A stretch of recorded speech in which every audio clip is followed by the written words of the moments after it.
여러분 안녕하세요. 4월 14일 여의도 펀드매니저TV 금주시장 전망 및 투자 전략 시작하도록 하겠습니다.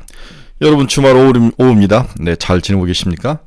날이 매우 불규칙하고 변동성이 심하네요. 주식시장과 똑같습니다. 바람 불고 돌풍이 불고 굉장히 좀 추운 날씨인데 오늘 같은 날 집에 가만히 있으면서 TV 보거나 자기가 좋아하는 넷플릭스 보거나 맛있는 음식 먹고 가족과 즐기는 게 가장 좋은 피할 수 있는 휴식의 시간인 것 같습니다.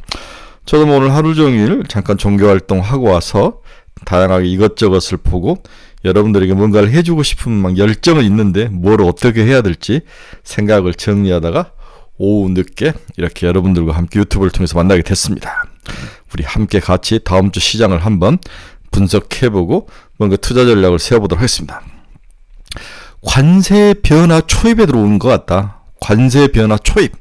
이럴 때가 가장 강력하게 매수를 해야 될 시기다. 다시 한번 뭔가 방향성이 올라가다가 꺾이거나 계속 하락하다가 꺾여서 올라오는 그 모멘텀. 그 모멘텀에서 가장 미분, 즉 주가 상승률이 큰 거죠. 강도가 크고 수준이 크고 지금이 그런 시기이다. 저는 그렇게 봤습니다. 특히 트럼프의 관세 정책에 뭔가 금이 가기 시작했고 많은 예외 규정을 두기 시작한 거죠. 견딜 수 있는 부분에서 내부의 강한 불만과 이런 것들이 이제 트럼프를 통해서 조정이 되는데 관세 변화의 초입 단계 매수의 시기, 강력 매수의 시기다. 트럼프의 조급함이 트럼프 푸스로 진행 중에 있는 상황이 이번 주에 도래할 가능성이 높아 보인다. 위기 시 주도주 변화가 도래하더라. 항상 반도체, 바이오, 조선, 방산 등을 보자. 1987년 위기, 2007년 위기, 그 다음에 최근에 여러 위기 때 항상 주도주의 변화가 나타났는데 이번에도 주도주 변화가 나타날 가능성이 높아 보인다. 반도체, 바이오, 조선, 방산 등을 보자. 이러한 어떤 주제를 가지고 금주 시장 전망 및 투자 전략 출발해 보도록 하겠습니다. 구독, 좋아요 많이 눌러주십시오. 네, 지난 금요일 다우는 플러스 1.56, 나스닥 플러스 2.06, S&P 500 1.81. 장 막판으로 갈수록 다 좋았죠. 네, 기술적 반등. 금요일이었지만 상당히 반등이 강한 그런 모습. 이런 면에서 이번 주 한국 주식시장에도 긍정적 요인을 보일 것으로 전망이 되고 있습니다. 자, 금주 주가 요인을 보면 지금 오늘 주말에 나온 뉴스 중에서 가장 큰 게 미국이 스마트폰과 반도체에 대해서 관세를 일단 면제하기로 했다. 애플, 엔비디아, 삼성 등이 수혜를 받을 것이다. 이 모든 지금 방점은 애플에 찍혀 있는 거죠. 일단 애플이 상당히 어려움에 처해 있었다. 중국의 관세를 때리면 가장 크게 어려움을 받을 나라가 기업이 애플이기 때문에 애플 쪽에서 굉장히 강력한 컴플레인이 좀 들어간 것 같고 미국 상무부라든지 이런 쪽에서도 그런 컴플레인이 들어가는데 이걸 트럼프가 수용한 게 아니라 이건 애플을 위한 거다. 그렇죠? 네. 도널드 트럼프 미국 대통령이 스마트폰을 비롯한 20개 전자제품에 대해서 관세 부과 대상에서 일단 제외하기로 하면서 미국의 애플과 엔비디아, 한국의 삼성전자 등이 수혜를 받을 것으로 보고 있다. 스마트폰, 노트북, 하드북, 디스크 드라이브, 컴퓨터 프로세서, 반도체 장비 등 총 20가지 종목은 일단 상호 부과 관세에서 제외하기로 했다. 한국의 삼성전자도 반사이익을 누릴 가능성이 높아 보이죠. 지금 알다시피 애플에도 삼성전기라든지 이런 쪽에 디스플레이 같은 것들이 들어가기 때문에 상당히 삼성전자도 나쁠 것 같진 않다. 그동안 미국의 고일 관세 때문에 상당히 피해주로 인식되면서 6만원이 깨고 내려왔는데 다시 6만원을 향해서 돌진할 가능성, 이러한 트럼프 애플 살리기가 다른 종목들에게도 약간 볕을 주면서 이번 주에는 가장 먼저 삼성전자와 소부장 관련 종목들이 치고 올라갈 가능성에 굉장히 고무적이고 긍정적이다라고 봐야 될 것 같습니다. 이게 주말에 나온 가장 큰 뉴스죠. 지난주 수급을 보면 일주일 동안 코스피는 외국인이 4조를 팔았죠. 네, 외국인 4조를 팔고 연기금하고 그 다음에 기타 법인이 1조 5천억을 사는, 투신까지 해서 이쪽에서 2조 사고 개인이 한 2조 5천 사는 그러한 모습을 보여줬습니다. 1개월 보면 외국인이 9조 3천억이나 파는 모습이죠. 9조 3천억. 굉장히 코스피에서 외국인들이 주로 팔았는데 주로 삼성전자를 7조 가까이 파는 모습이 아주 눈에 띄었습니다. 코스닥에서는 외국인이 일주일간 2,200억을 팔았고 한 1개월 동안은 1조 정도를 팔았다. 이것을 금융투자가 받았다는 거죠. 네, 금융투자가 왜 받았는지 모르겠지만 금융투자가 즉 증권회사가 자기의 상품으로 코스닥을 샀다. 아마 어떤 가격 하락에 대한 투자지 않을까. 선물도 아니고 옵션도 아니고 이런 케이스는 코스닥이기 때문에 어떤 미래의 바닥을 보고 산 게 아닌가 그런 생각이 좀 듭니다. 지난 금요일 날 주요 경제 지표 및 그리고 주가 추이 한번 봅시다. 금융지표. 달러가 이제 100이 깨져버렸어요. 99.890. 달러 약세는 트럼프 정부가 자신들이 유도하려고 했던 거 그거 그대로죠. 이건 굉장히 좋은데 문제는 이제 채권금리에서 발생을 하는데 일단 달러가 100이 깨졌다는 것은 고무적이다. 지금 트럼프가 저렇게 두 손 두 발을 들고 있는 가장 큰 원인 중에 미국 국채금리 상승에 있죠. 2년짜리가 3.971, 11.3bp나 상승을 해버렸고 10년짜리는 4.495, 7.2bp 상승. 미 국채 20년짜리가 4.94, 3.5bp, 30년이 4.875, 미 국채 20년짜리가 거의 5% 가까이 찍을 정도로 금리가 예상과 다르게 상승을 하면서 문제가 발생을 한 거죠. 이게 미 국채 20년짜리 채권 금리 추이인데 얼마 전에 작년에 이제 5%를 한번 넘어간 상황이 있었고 지금 여기서 이렇게 금리가 상승하는 모습, 국채 20년짜리 이 상승 트렌드가 상당히 예상치 않는 모습을 보였다. 반면 미국의 주택 금리와 주택 대출 금리와 가장 연계가 깊은 모기지 금리는 6.61로 안정적인 모습을 보여주고 있습니다. 독일 10년짜리는 2.527로 상당히 많이 하락을 했죠. 독일 국채도 하락하는 모습. 결국 미국을 제외하고 전 세계 국채는 안정적인 모습을 보여주죠. 우리나라 3년짜리 국채도 2.65에서 2.415까지 하락하는 그런 모습. 이런 모습이 시장의 가장 큰 특징. 결국 지금 가장 시장에서 골치 아팠던 것은 미 국채는 20년짜리인데 이게 이제 서로 여러분이 아시다시피 서로 연결이 돼 있다. 관세를 올리니까 상당히 미국의 금리가 흔들리면서 경제가 침체할 가능성이 있고 그다음에 담보 부족이라든지 향후 경기가 침체할 상황 이런 것들이 막 섞이면서 미 국채 20년짜리 금리가 올라가고 금리가 올라가면 담보가 부족하니까 또 채권을 갖다 박아야 되고 이게 전부 연쇄작용을 하게 되는 거죠. 연쇄작용을 하면서 서로 물리고 물려있는 자본주의의 금융 시스템에 뭔가 금이 가기 시작하면서 주식시장이 크게 하락하고 이 하락분에 담보를 국채를 줘가지고 담보를 빌려왔는데 그 금리가 오르면서 또 담보 비중이 부족하니까 또 갖다 집어넣어야 되고 그러려면은 뭔가 또 팔아야 되고 이러한 것들이 얽히고 설키면서 미국 국채 20년짜리가 10년짜리 30년짜리가 트럼프 정부의 생각과 반대로 가면서 이 사달이 났다는 거죠. 그래서 국채금리가 그만큼 중요하고 핵심적인 요인이었다 이렇게 볼 수 있을 것 같습니다. 네, WTI 가격은 61.50 다시 60달러를 회복을 했습니다. 금 가격은 다시 상승하며 3,244달러 네, 역사상 최고를 기록하죠. 온수당. 네. 테슬라는 지난 금요일이죠. 토요일 아침에 끝난 미국 주식시장이 다 올랐는데 테슬라는 0.04% 하락. 엔비디아 플러스 3.12, 애플이 4%나 올랐습니다.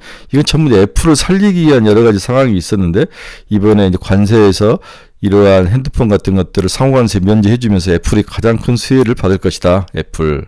팔람티어도 오르지 못했습니다. 메타도 하락을 했고 일라이밀리 1.6, 브로드컴 5.59, 마이크론 0.7 마이너스, TSMC 3.94. 비트코인 1.17 84,000달러를 지나가면서 전부 다 오르지는 않았다. 이렇게 볼 수 있습니다. 그러나 전체적인 분위기는 미국 주식이 금요일날 상승으로 돌아서면서 주말 한국에 이제 이번 주에 영향을 긍정적으로 끼칠 가능성이 100%다. 네, 이번 주는 나쁠 것 같지는 않습니다. 자, 첫 번째 우리 주제는 금주 시장은 반등이 가능한가? 네, sure, why not? 답이죠. 네. 트럼프 관세가 뭔가 무너지기 시작할 때가 기회다. 아까 제가 앞에서 이야기를 했죠. 네. 과거 영국 리즈 트러스트 총리 케이스가 주는 교훈을 시장에서 많이 이야기하죠. 결국 금리 상승은 다양한 연결고리가 되어 있는 금융시장에 문제를 야기시키면서 금리 상승이 트럼프의 두 손 두 발을 다 들게 하고 관세 유예, 90일간의 관세 유예를 끌고 왔다.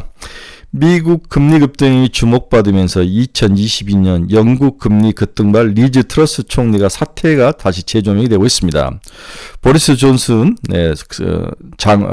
총리 이후에 2020년 9월에 취임한 트러스트 총리는 450억 파운드의 대규모 감세할 발표를 해버렸죠. 그런데 이것은 시장에서 대부분 채권을 발행을 할 것 같다. 이렇게 하면서 영국 30년짜리 30년짜리 스털링 채권이 2%대 중후반에서 5%까지 바로 급상승하면서 파운드가 2000년 들어서 가장 약세를 나타내는 그러한 역효과를 가지고 온 거죠.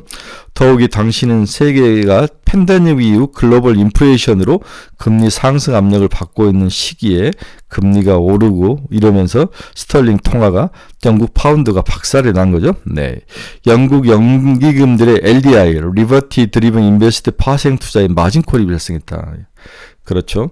계속 오르고 뭔가 부족하고 주식은 박살이 나고 그 다음에 채권 가격이 하락을 하면서 담보를 메꿨던 것에 마진콜을 넣어야 되는 그러한 상황, 마진콜이 발생했다. 담보가 부족했다는 거죠. 이에 영국 중앙은행이 인플레이션으로 긴축을 해야 함에도 불구하고 시장 안정을 위해서 650억 파운드 채권 매입으로 대응을 하면서 문제는 해결했지만 상당히 후유증을 낳은 그러한 무모한 감세 정책이었다. 만약에 미국도 이 다음 단계가 감세였다면 상당히 문제를 크게 일으킬 가능성이 높아 보이죠. 여론 악화로 영국 트러스티지 총리는 재무장관을 한 달여 만에 경질하고 본인도 50일을 채우지 못하고 아웃되는 그러면서 여자 총리였습니다. 트럼프가 이러한 영국 사회를 참고해서 관세를 유예한 것이다. 영향을 받고 있다. 이렇게 분석하는 분석가가 많았습니다. 특히 미국 정부가 책의 콩가루였던 것은 USTR 대표가 지금 하원 청문회를 하고 있는데 이 USTR 대표에게 연락도 하지 않고 트럼프가 SNS에서 관세 유예를 발표할 정도로 미국 내부의 관료들 사이에도 손발이 맞지 않는 모든 것이 트럼프 지원자 다 하는 그러한 모습, 이런 것들도 글로벌 시장에서 불안감을 주긴 했습니다. 하지만 관세가 유예가 됐습니다.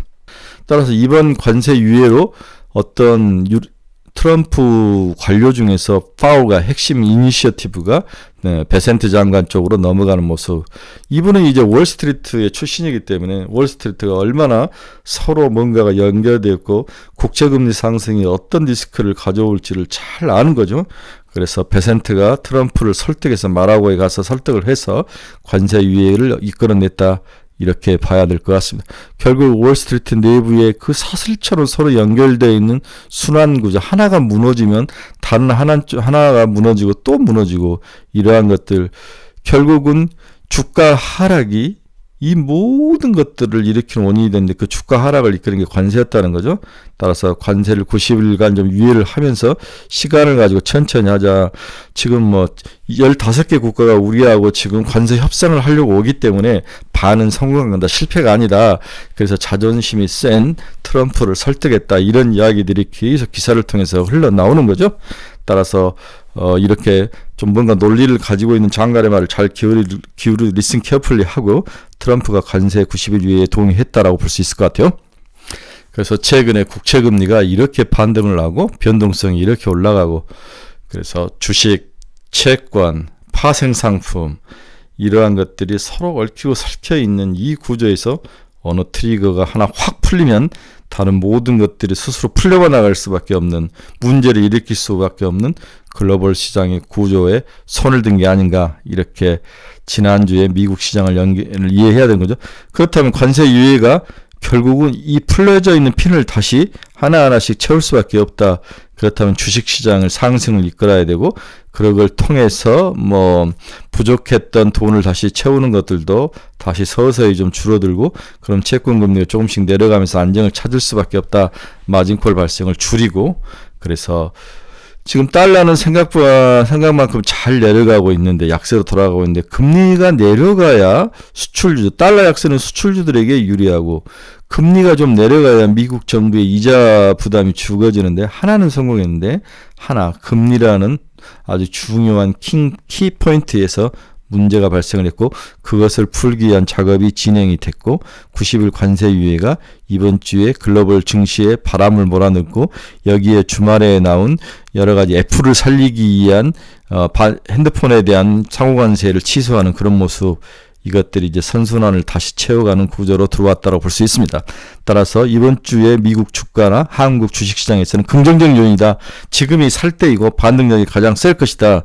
이렇게 단순하게 정의 가능합니다. 두 번째로 이번 주에 주가가 또 상승할 수 있는 가장 또 두 번째의 매력은 밸류에이션 매력이 뿜뿜이다. 네, 밸류에이션 매력이 미국 주식시장에 드디어 작동하기 시작했다. 가장 여러 밸류에이션 중에서 나스닥 PBR이 6.6배까지 하락을 했다. 6.6배면 우리를 봐서 굉장히 높은 건데 미국 나스닥에 대비해서는 6.6배는 높은 게 아니다. 그렇죠. 6.6배. 지금 뭐 거의 8배, 9배까지 갔던 나스닥 PBR이 6.6배까지 하락을 하면서 조정을 확실히 받고 있다. 미국의 성장주들의 밸류에이션 조정이 확실히 나타나고 있다. 이렇게 시장을 보면서 이러한 것들이 나타나면은 이제 딥밸류에이션, 네, 이런 것들로 인해서 주식이 상승할 가능성이 충분하다. 이 이야기를 하나에 늘릴 수도 많아졌습니다. 나스닥 100 PBR이 퍼가 6.6배까지 하락했다. 6.6배. PBR이죠. PBR이 6.6배까지 하락을 했다. 한국 반도체 PBR도 1배까지 하락하는 모습. 코스피 PBR도 계단식으로 하향 조정이 됐죠. 금융위기 이후 코로나 이전까지 1배에서 1.2배 사이에 움직였으나 코로나 위기 이후는 0.8배에서 1배 사이에 등락을 보이는 게 한국의 코스피의 기본적인 PBR 모습이었죠. 코로나 이전 대비 PBR이 낮아진 업종은 에너지, 화학, 건설, 화장품, 호텔 레저, 즉 중국과 관련되어 있는 업종들이 주로 타격을 많이 받았습니다. 중국의 성장 기류도 약해지고 국내 기업들의 익스포저도 감소했기 때문이다. PBR 1배를 의미 있게 보는 이유는 기업들이 ROE를 할인율 이상으로 유지하기 위해서 노력한다고 가정하기 때문이다. 즉 ROE를 할인율 자본비용하고 똑같으면 1인데 이거보다 높게 유지하려고 노력을 하는 거죠. 그렇게 기업이 이익을 나게 되기 때문에 국내 업종 중에서 반도체가 대표적이죠. 2016년 이후 반도체 PBR은 1배에서 항상 저점을 형성했다. 다시 한번 2016년 이후 국내 반도체 업종 PBR 1배가 항상 바닥이었다. 지금이 1배였다는 거죠. 빅테크 비중이 높은 나스닥 100 지수의 저점 인식이 확산되면서 국내 반도체 PBR이 1배도 바닥이다. 이러한 의미로 상당히 거의 다 온 게 아닌가. 바닥은 이렇게 밸류에이션 측면에서 매력을 이야기하시는 분도 있습니다. 그래서 국내 반도체 업종 PBR이 1배에 항상 바닥을 찍었다는 거죠. 네, 1배 이하로 내려가는 케이스가 그렇게 많지는 않았다. 그렇다면 한국도 밸류에이션 측면에서 매력이고 미국도 밸류에이션 측면에서 매력이다. 그렇다면 이번 주에는 주식 빠질 이유는 없다. 이렇게 또 한 꼭지를 정리해 볼 수 있습니다. 자, 반도체 PBR이 1배가 바닥이었다면 코스피 PBR도 0.8배로 바닥이다. 네, 코스피 PBR 0.8배가 2350이니까 거의 다 지금 바닥에 있는 거죠. 네, 2001년 이후 5986일 거래일 가운데 PBR이 0.8배를 밑돈 기간이 2.2%밖에 없었다는 거죠. 너무 중요한 이야기를 하는 거죠. 네, PBR이 0.8배를 밑돈 기간이 2.2%, 2001년 이후부터 5986일 거래 동안 130일에 불과했습니다. 코스피 PBR이 0.8배를 밑돌면 이후 20일 거래일간 코스피 등락률은 평균 플러스 6.8%였다. 네, 바닥을 치고 올라왔던 거죠.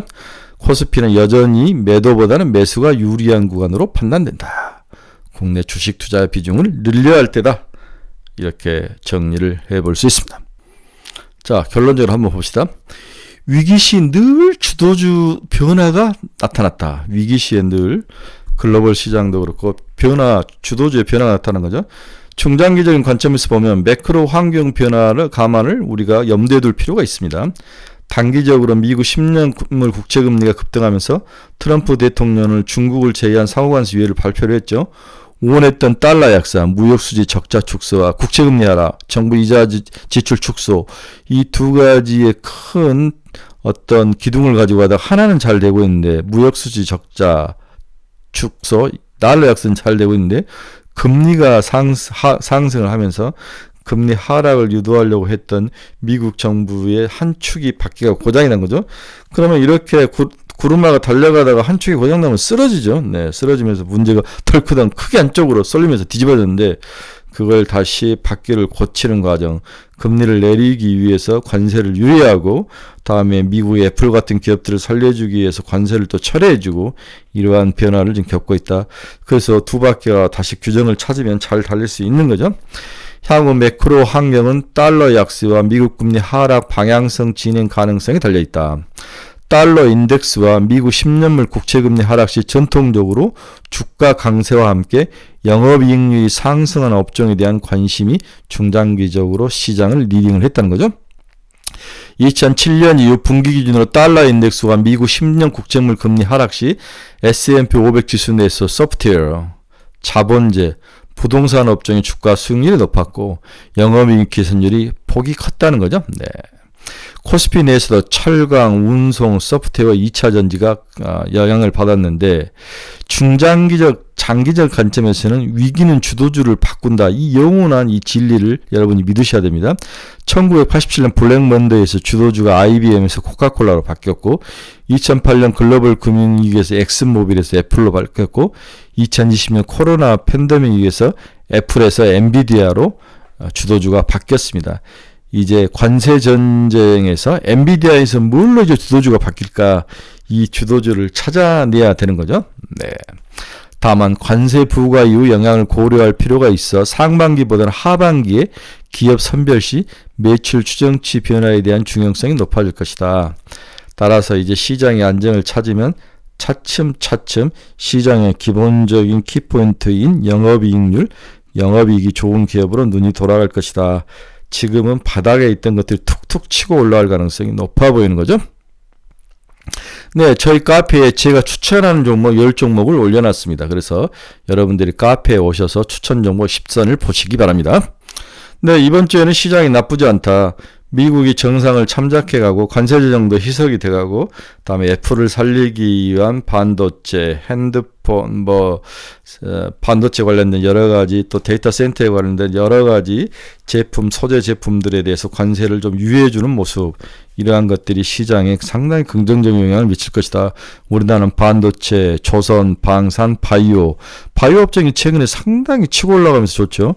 바이오주들이 왜 상승을 하는지 이러한 것들은 저희 카페에 잘 올려놓을 테니까 많이 확인하시고 저희 카페 이번 주 좀 사고 관심 있어야 될 10종목을 올려놨습니다. 여러분의 많이 도움이 되시길 바랍니다. 여러분이 투자의 방향성을 잃어버리거나 종목 상담이 필요하시거나 관심 종목을 찾는 분들은 저희 카페 주소 치고 들어오십시오. 네, 이 주소 치고 들어오시면 이 모든 것을 다 볼 수 있습니다. 네, 이번 주는 좀 긍정적인 스탠스를 가지고 보도록 하겠습니다. 여러분 감사합니다. 화요일 아침 뵙도록 하겠습니다. 즐거운 주말 저녁 되십시오. 감사합니다.